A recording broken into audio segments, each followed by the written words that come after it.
جیسے یہاں میں یہاں تھا اور میں جیل کے اندر تھا، لوگ جیل جو قیدی تھے باہر تھے، مطلب ادھر لوگ بیٹھے تھے تو ادھر جالیاں تھیں، وہ لوگوں کو لا کے لوگ بیچ میں بٹھا دیا گیا. کچھ سیلس ایسے تھے کہ ایسے آ کے کراس کھلتے تھے اندر، ان میں الگ جالیاں تھیں. تو بتایا گیا ان میں ایسے لوگ ہیں جن کو دوسرے قیدیوں سے ملنے کی اجازت نہیں ہوتی، ہارڈ کور کرمنلس ہے، ڈکیٹس ہے، مطلب ڈکیتی کی قتل کرتے تھے، ایسے لوگ یہ اس میں ہیں. اب ان سے بات جب وہ سیشن ختم ہوا تو میں نے ان کو ان کے لحاظ سے مطلب طاقتور کون، غصے کا نقصان، چونکہ اکثر غصے میں کرائم کر کے آئے ہوئے، غصہ آ گیا بیوی پہ ہاتھ اٹھا دیا، ارادہ نہیں تھا، مر گئی. غصے میں آیا پڑوسی کو فلاں کر دیا، مر گیا. تو میں نے غصے پہ بات کی، طاقتور کون ہے اس پہ سوالات کیے ان سے، اور پھر جو سنت کے مطابق جو ساری چیزیں تھی، غصہ پینے کی فضیلت، طاقتور وہ جو کسی کو کسی سے مطلب کشتی میں مات نہ دے، بلکہ طاقتور وہ ہے جو اپنے غصے کو پیے. ساری باتیں میں نے اس میں رکھی. لوگوں کو پسند آئی تو جیلر نے کہا کچھ سوال و جواب کا بھی سیشن رکھ لیتے. ٹھیک ہے رکھ لیجیے، اس سے اچھا کیا ہو سکتا ہے. ایک آدمی اٹھا اور میرے سے سوال کر رہا، مسلمان دہشت گرد کیوں ہوتے ہیں؟ وہ جیلر وہ سپرڈنٹ نے اتنا بگل ہو گیا، اٹھاؤ بولے کرو پیچھے کرو اس کو، بٹھاؤ بولے. بولے جواب دینے کی ضرورت نہیں، بولے 6 مرڈر کر کے اور آپ سے پوچھ رہا، بولے مسلمان دہشت گرد کیوں ہوتے ہیں؟ اس کی خود کی کیفیت یہ ہے کہ 6 مرڈر کے اس پہ کیس ہے اور وہ مجھ سے کیا کوشچن کر رہا، مسلمان دہشت گرد کیوں ہوتے ہیں؟ گویا اس کا قتل کرنا دہشت گردی نہیں ہے. آپ سمجھ رہے بات کو؟ سوچ لیا انہوں نے یہ بات. آپ اگر کسی پہ اٹیک کرے تو وہ دہشت گردی میں آ گیا، حالانکہ کوئی مرا، لیکن اگر اس نے 6 بھی مار دیا تو آپس میں ہوگی لڑائی، لوٹنے کے لیے کیا، پیسے کے لیے کیا، یہ سوچ ہو گئی. تو سپرڈنٹ بولنے لگا کہ یہ دیکھو اس کی سوچ، بولے یہ آپ سے پرشن کرو اور خود کا یہ حال ہے. پھر جب ہم باہر گئے تو وہاں بیٹھنے کے بعد وہ بولنے لگا صاحب ایسی ہوتا ہے جب غلط فہمیاں بڑھتی ہے نا کسی مذہب کے بارے میں تو یہ حالت ہو جاتا ہے. دیکھیے کیسا لائیو ایگزامپل ہے، تعجب کی بات ہے. خود مرڈر کیس میں میرے سے پوچھ رہا ہے کہ مسلمان دہشت کیوں ہوتے ہیں. تو یہ ہوتا ہے جب غلط فہمیاں دور نہیں کی جاتی کسی کے بارے میں. اور یہ غلط فہمیاں کتنی ہو چکی ہے، میں آپ کو اب کیا بولوں. عقیدے توحید سے لے کر لوگ سمجھتے ہیں مسلمان شرک کرتے ہیں اور وہ اسی لیے مسلمان ہے نا. تو ہمارا عقیدہ توحید ہماری پہچان نہیں، ہمارا شرک ہماری پہچان ہے. مثال دو، کوئی مسلمان کا کیریکٹر کسی بھی فلم میں ہوگا تو بغیر تعویذ کے نہیں ہو سکتا. تو ہماری توحید ہماری پہچان نہیں رہی، ہمارے شرک ہماری پہچان بن گئی. دیکھیے آپ تعویذ یہاں باندھا ہوا، گلے میں ڈالا ہوا، آدھا تولا سرما کا آنکھوں میں ڈالا ہوا، کیوں ڈال کے بتاتے نہیں، یا گلے میں تعویذ، اور وہ جالی کی بنیان تو کمپلسری مسلمان نے پہننا. لنگی ہر بار پہنا، بھائی لنگی ہر بار نہیں پہنتے مسلمان، لنگی پہنا ہوا اور ایک الگ تصور، ٹوپی پیچھے ڈالا ہوا. ہاں کیا ہے، ایک تصور دے دیا گیا یہ مسلمان ہے. غلط فہمیاں تو ہماری توحید سے نہیں، ہمارے شرک سے ہم پہچانے جا رہے ہیں. غلط فہمی لوگ ہم کو بتانا پڑیں گے، ہم لوگ شرک نہیں کرتے، ہمارے پاس تو حرام ہے شرک. آپ سمجھ رہے؟ تو ہماری پہچان بدل گئی، ہر چیز بدل گئی. یہ کب کلیئر ہوگا؟ لوگ سمجھ رہے قرآن مسلمانوں کی کتاب ہے، محمد صلی اللہ علیہ وسلم مسلمانوں کے رسول ہے، اسلام مسلمانوں کا دین ہے. ہم کو بتانا پڑے گا اسلام سارے انسانیت کا دین ہے، محمد صلی اللہ علیہ وسلم سارے انسانیت کے لیے بھیجے گئے، قرآن ساری مانوتا کے لیے. آپ مانو یا نہ مانو آپ کا مسئلہ ہے، لیکن ہم نے بتایا نہیں. چونکہ غلط فہمیاں اتنی گر گئی اسلام کے اطراف کیا، وہ صحیح پیغام پہنچانے کے لیے پہلے مسکنسیپشن دور کرنا ہے. اس لیے پہلا نقطہ میں نے لیا غلط فہمیوں کو دور کرنا. یہ دعوت اسلام کا ایک حصہ ہے، لیکن آج ضرورت بن بیٹھا ہے چونکہ آپ کو دیکھتے لوگوں کو 100 سوال ہے آپ کے بارے میں. سمجھ رہے بات؟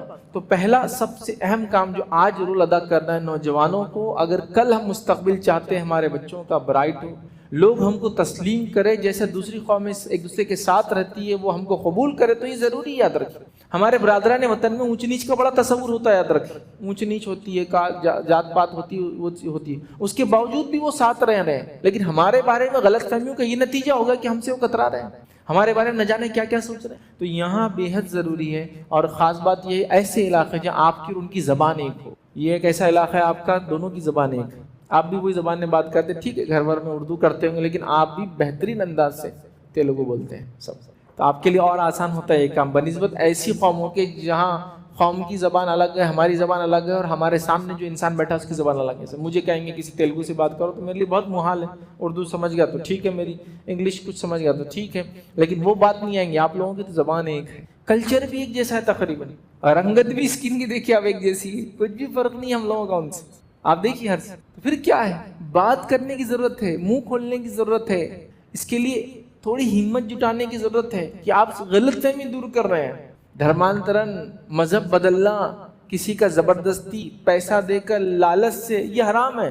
آپ سمجھ رہے ہیں؟ ہم صرف بول رہے ہیں کہ جو غلط دھارنا ہے، غلط فہمیاں، مسکنسیپشن ہو گئی، ہمیں کلیئر کرے کم از کم بیٹھ کر ایک دوسرے کے ساتھ. یہ بے حد ضروری. اگر یہ نہ ہوا نا تو نہ جانے آنے والے کتنے فتنے اور فساد کو اور آپ کے میرے اکاؤنٹ میں ڈال دینے والے یہ لوگ.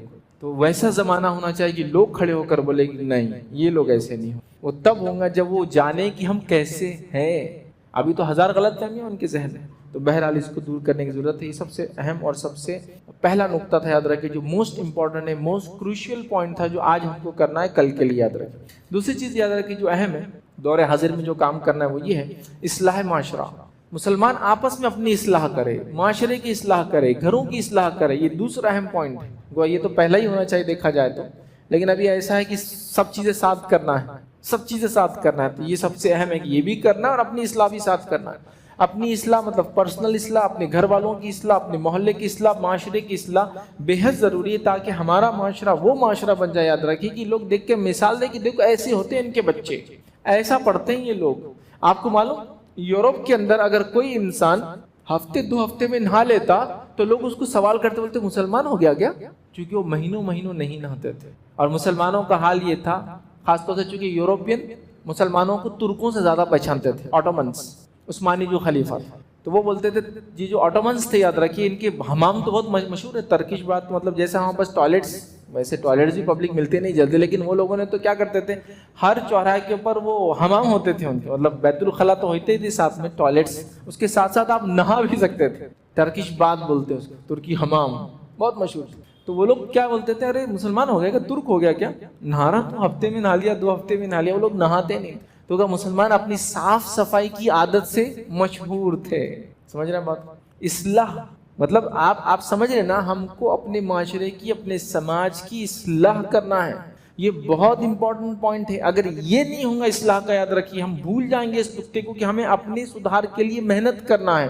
قومیں ہم کو اس سے بھی پہچانتی ہے، دیکھتی ہے کہ ارے یہ فلاں ایسے ہے، تو قوموں کی پہچان ہوتی ہے. تو ہماری ایک پہچان ہو، وہ پہچان ہو کہ اخلاق آپ کو مسلمانوں سے سیکھنا پڑے گا. ناپ تول جو مسلمانوں کی دکان سے لے کے دیکھو تم کو پتہ چلے گا ناپ تول کس کو بولتے ہیں. معاملات پیسے میں لین دین، جاؤ مسلمان سے معاملات کرو پھر پتہ چلے گا تم کو معاملات کیا ہوتے ہیں. ابھی ایسا ہوتا ہے کہ جاؤ مسلمان سے معاملات کرو پھر ہمارے پاس آ جانا، زندگی بھر کبھی جائیں گے نہیں ادھر لوٹ کے. یہ حال ہو چکا ہے. آپ سمجھ، اپنی اصلاح، اپنے گھر والوں کی اصلاح، اپنے سماج کی اصلاح، اپنے معاشرے کی اصلاح. کہ لوگ کہیں کہ صفائی دیکھنا ہے تو وہ محلے میں چل جاؤ مسلمانوں کی، تو تم کو پتہ چلے گا صفائی کس کو بولتے ہیں. یہ ہوتی ہے صفائی. معاملات کرنا ہے، اچھی بات چیت دیکھنا ہے، اخلاق دیکھنا ہے، پڑھائی لکھائی کو دیکھنا ہے. تو جو مسلمانوں میں جاؤ دیکھو، وہ بتائیں گے تم کو پڑھتے کیسا، لکھتے کیسا، اخلاق کیسے ہوتے، بات چیت کیسا کرتے، معاملات کیسا کرتے. آپ سمجھ رہے بات؟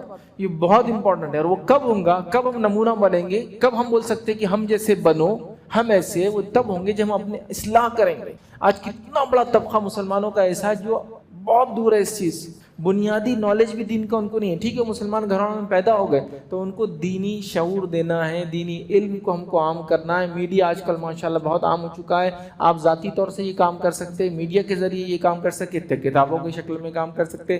جماعتیں ماشاءاللہ الگ الگ ڈھنگ سے کام کر ہی رہی لوگوں کے اندر. ہم کو اس کام کو بہت رفتار سے بڑھانا ہے تاکہ ہم اصلاح معاشرے کا ایک ایسی مثال لوگوں کے سامنے رکھیں کہ لوگ دیکھ کر کہیں کہ یہ لوگ ہوتے ہیں وعدے کے، یہ لوگ ہوتے ہیں اپنی بات میں پکے، یہ لوگ ہوتے ہیں اپنے تعلیم میں آگے، یہ وہ لوگ جو فلاں کام میں ایسا کرتے ہیں. ان سے تجارت کرو تو پتہ چلتا ہے تجارت کے اصول کیا ہوتے ہیں، کیسا کرنا چاہیے، کیسا نہیں کرنا چاہیے. بہت اہم چیز ہے، یاد رکھیں، بہت اہم چیز ہے. اور لوگ آپ کو آپ کے معاملات سے پہچانتے ہیں. دیکھیے 2 لوگ سفر کر رہے ہیں، آپ بھی اجنبی میں بھی اجنبی ہوں، تو آپ میرے بارے میں اور میں آپ کے بارے میں جو کنکلوژن نکالیں گے بغیر بات کریں گے وہ کیسے نکالیں گے؟ وہ صرف آپ کو دیکھ کر، آپ کے پہناوا، کھانے پینے کا طریقہ، بات چیت کیسے کرے، اس سے آپ اندازہ لگا لیتے یہ لوگ کیسے. یہ پہلی چیز ہے. پھر جب بات کریں گے تو سمجھ میں آئے گا اور آگے گہرائی میں کیا ہے. تو ہمیں اپنے معاشرے کی اصلاح کرنا ہے تاکہ ہم ایک مثالی معاشرہ بن جائے کہ لوگ کہیں کہ ہاں مسلمان ایسے ہوتے ہیں، ان کے گھرانے ایسے ہوتے ہیں، ان کا علم کا معاملہ یہ ہے، تعلیم میں اتنے آگے ہوتے ہیں، دین میں بھی آگے ہوتے ہیں، اپنے مذہب کا بھی علم حاصل کرتے ہیں، دنیا میں بھی آگے ہوتے ہیں. یہ ہونا چاہیے، یاد رکھیں، یہ ہونا چاہیے. میں نہیں کہہ رہا ہوں ہم میں نہیں ہے، ہمیں اور اس چیز کو بڑھانا ہے. ہمیں مطلب ایکسپیکٹیشن تک جانا ہے، مطلب لوگوں کی جو امیدیں ہیں وہاں تک جانا ہے کھڑا ہونے کے لیے. یہ بہت اہم چیز ہے، یاد رکھیں. تو لہٰذا دوسرا اہم پوائنٹ تھا معاشرے کی اصلاح. اپنی اصلاح ہم کو کرنا ہے زبردست انداز سے، منصوبہ بند طریقے سے اور بہت رفتار کے ساتھ. یاد رکھیے اس میں وقت نہیں ہم نہیں لے سکتے. جتنا ہم اس میں لیٹ ہوں گے، یاد رکھیے دیگر سارے کام لیٹ ہوتے جائیں گے اور غلط فہمیاں بڑھتی چلی جائیں گی اور حالات بد سے بدتر ہوتے چلے جائیں گے. یاد رکھیے. لہٰذا دوسرا کام یہ ہے جو ہمیں کرنا ہے کہ ہمیں اصلاح معاشرہ کرنا. تیسرا امپورٹنٹ کام جو ہمیں کرنا ہے، یاد رکھیے، وہ یہ ہے ہمیں ایجوکیشنل ڈیولپمنٹ، تعلیمی بیداری کو عام کرنا ہمارے سماج میں بہت آگے. دیکھیے میں جانتا ہوں الحمدللہ اور اس چیز کو مانتا ہوں اور اس چیز کو بتاتا بھی ہوں لوگوں کو کہ مسلمان وہ قوم ہے کہ بچہ چاہے کسی علاقے کا ہو وہ عربی کچھ نہ کچھ حد تک جانتا ہے. یہ ہماری خصوصیت ہے کہ ہم لوگ عربی جانتے ہیں نا, مکتب قاعدہ وغیرہ پڑھتے ہیں نا, تو ایک لینگویج اپنی زبان جو بھی بولتے ہیں اس کے علاوہ ہم لوگ سیکھتے ہیں, بولنے کی کوشش کرتے ہیں. سمجھ میں نہ بھی آئے تو بولنا کم از کم آتا ہے, پڑھنا کم از کم آتا ہے. تو اتنے تو ایجوکیٹڈ ہم ہر جگہ ہوتے ہی ہیں. لوکل علاقے کی تعلیم کے علاوہ عربی تو ہم حاصل ہی کرتے ہیں. یہ تو ہمارا ایک امتیاز شروع سے ہی رہا ہے, سمجھ رہے آپ.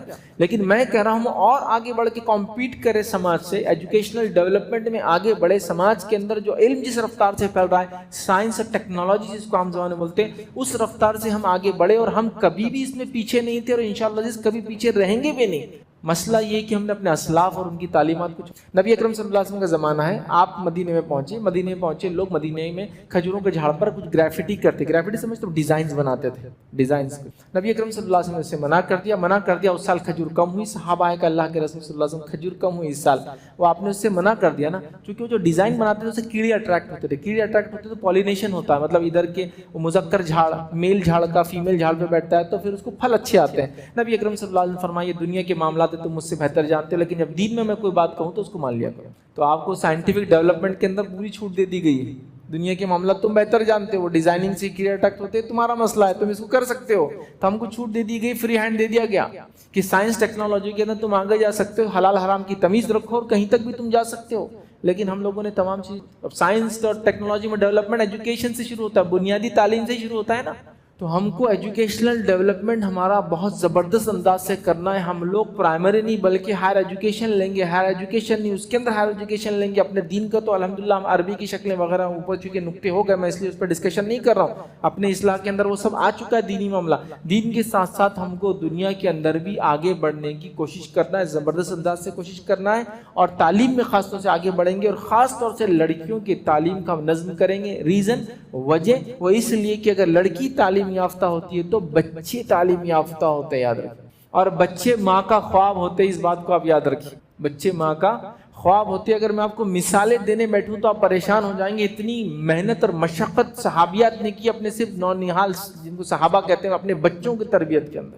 والد کا تو کیا حال تھا, آپ صحابہ کے واقعات پڑھی, میں فلاں وقت میں ایمان لایا اور اس کے بعد میں یہاں رہا, 7 آپ سمجھ گیا فلاں جگہ گیا, یہاں سے چلا گیا وہاں چلا گیا, 6 مہینے یا سال بھر وہاں فلاں گیا. ان کو تو وقت ہی نہیں تھا. یہ کون تھے جو صحابہ کی تربیت کرے تھے, جو ننھے منھے تھے؟ یہ ان کی مائیں تھی, یاد رکھیے. چونکہ ماؤں کا ایک اصل کام جو ہے وہ یہ ہے کہ اولاد کی تربیت, یاد رکھیے. والد کا بھی یہ ذمہ ہے, لیکن والد ماں کے جیسا نہیں کر سکتا. اس کو سمجھنے کے لیے میں کہوں گا ماں وہ ہے جو ڈیلی ان کو ایجوکیٹ کریں گے, جیسے ٹیچر کرتا ہے, اور والد ایک انسپیکٹر یا ایک پرنسپل یا ایک سمجھ کبھی آ کے چیک کر لیا کیا ہوا, کتنا پڑھا, کیسا لیا, ایگزامنر ہوتا ویسا کریں گا.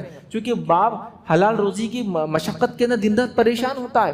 تو صحابہ پریشان تھے, نبی اکرم صلی اللہ علیہ وسلم کے ساتھ گھوم رہے تھے, کیا کچھ نہیں کر رہے تھے. یہ صحابیات کی تربیت کا نتیجہ یہ بچے تھے, یاد رکھیں. تو وہ کب تعلیم یافتہ ہوں گی, جبھی تو تعلیم کے بارے میں کریں گے. ماں کا خواب ہوتے ہیں بچے, تو ماں تعلیم یافتہ ہوں گی تو وہ ان کو نئے خواب دکھائیں گے, سمجھ رہے ہیں, ان کو اونچی سوچ دیں گی کہ کیا کرنا ہے, تمہیں کیا سوچنا ہے. اب ایک ماں کی چھوٹی سوچ ہے تو بچے کو صرف دادی کے خلاف ہی بہکا رہی, یہ ہوتا ہے, چھوٹی سوچ ہے اس کی. لیکن جب وہ سوچ سے اونچے نکلیں گے, اور اگر اس کی ساس کچھ بولتی ہوئی تو بچے کو بولیں گے دادی جو بولتی ہے وہ سننا چاہیے, وہ بڑے ہیں, تم کو یہ کرنا ہے, اس جھگڑے کے بیچ میں تم کو نہیں آنا, آگے چلو. یہ ہوتا ہی ماں. امام احمد بن حنبل رحمہ اللہ کے تعلق سے ان کی اگر آپ زندگی پڑھیں گے تو ان کی والدہ ان کو روز مدرسہ چھوڑنے جاتی اور لے کر آتی.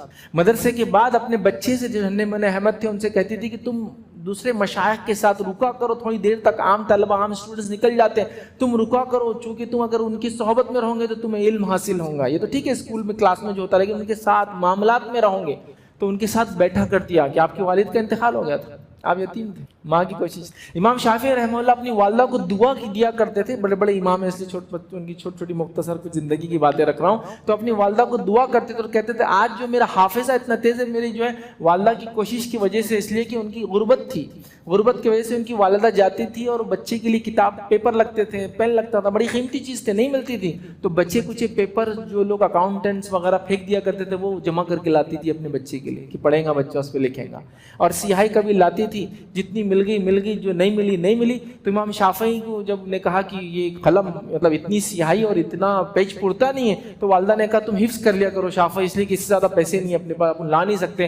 تو امام شافعی نے کیا کیا, پھر حفظ کرنا شروع کر دیا. وہ کہتے ہیں میرے حفظ میری ذہانت صرف میری والدہ کی وجہ سے, پیسہ نہیں تھا, لکھنے کو نہیں تھا, تو یاد کر لوں گا تو لکھنے کا پیپر کی ضرورت نہیں. آپ بہت حافظہ تیز تھا آپ کا, تو ماں دیکھی بچے کے لیے کیا محنت نہیں کر رہی، پیپر ڈھونڈ کے لا رہی ہے، بچی بھی سیاہی ڈھونڈ رہی ہے۔ امام مالک کے تعلق سے آتا ہے کہ انہوں نے کہیں لوگوں کو دیکھ لیا جو گاتے تھے، تو ان کے ذہن میں ایک بات آ گئی میں بھی بڑا ہوں تو ایسا کروں گا۔ والدہ کو جیسے ہی پتہ چلا کہ بچہ ایسی بات کر رہا ہے، ان کی والدہ نے فوراً ان کو، جیسے اس زمانے میں جو علماء ہوتے تھے وہ جو لباس پہنتے تھے، جس طرح سے رہتے تھے ویسا لباس پہنانا شروع کر دیا تاکہ ان کا ذہن ادھر نہ جائے بلکہ علماء کی طرف جائے۔ تو مائیں جو ہے بچوں کی زندگی کیا نہیں کرتے۔ امام احمد بن حنبل کی آپ زندگی پڑھی، آپ تا حیات اپنی ماں کو دعا دیتے رہتے تھے۔